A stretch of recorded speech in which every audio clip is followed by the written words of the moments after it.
What started out as an accident involving former Femina Miss India finalist and Assamese entrepreneur Rajkanya Baruah is now turning into a much bigger controversy. Prominent personalities of the state are being caught in the crossfire between delivery of justice and connections with Rajkanya. On 2nd October, the 29-year-old former model knocked down 9 PWD workers near Dispur in the state capital. The Assam Police let Rajkanya off the hook without filing any criminal case against her, even though one of the victims, identified as Joseph, has had to amputate both his legs at Guwahati Medical College and Hospital. But Rajkanya's undoing was her own statement. "One phone call could get me out of jail," she had said. And quite so, Rajkanya, who was allegedly driving under the influence of alcohol, was granted bail within 24 hours of the accident. The case took a drastic turn after the intervention of Assam Chief Minister Dr. Himanta Biswa Sarma. Assam Police, who was sharply criticized until now, initiated fresh proceedings. Police personnel Sahir Ali and Abharani Gogoi, who lodged the FIR under bailable offences in the case, were sent to the police reserve. Dr. Navanil Baruah, the senior doctor who referred Rajkanya to the semi-ICU ward of the GNRC to help her evade police interrogation, was summoned for questioning. A 6-member board of GMCH doctors was formed and Rajkanya's health claim was debunked. Minutes later, she was re-arrested under Section 308 of the IPC. The senior doctor, who initially claimed he was ignorant about the case, later confessed to having admitted Rajkanya in the hospital because of her suicide threats. He also claimed that the Assam Director General of Police, Bhaskar Mahanta, was well aware of Rajkanya's admission in the semi-ICU ward.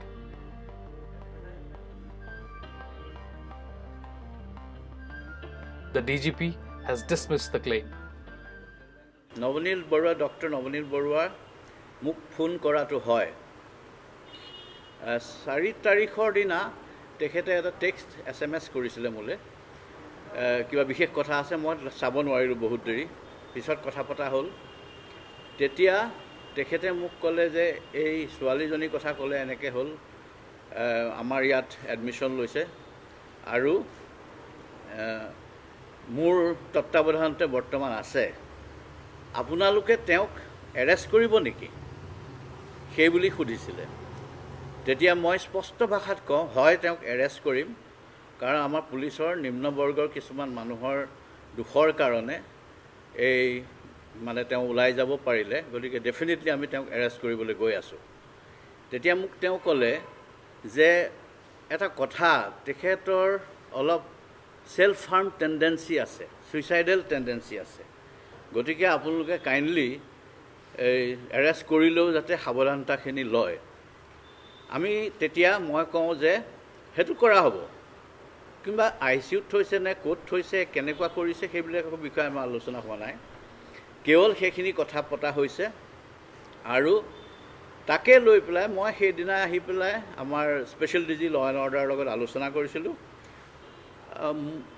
এইটো অনুসন্ধান চলি আছে অনুসন্ধানৰ যিখিনি ফাইণ্ডিংছ সেই মৰ্মে হ'ব এতিয়া সিনিয়ৰ লেভেলত এইখিনি সুপাৰভিজন চলি আছে গতিকে আমি কিবা গণ্ডগোল হ'ব বুলি নাভাবোঁ মই গম নাপাওঁ এইবোৰ অসমত বহুত ঘটনা হৈ আছে আমি সব চাব লাগে নহয় এই 308 সেকশনটো এড নকৰিলে এক নম্বৰ কথা এইটো আৰু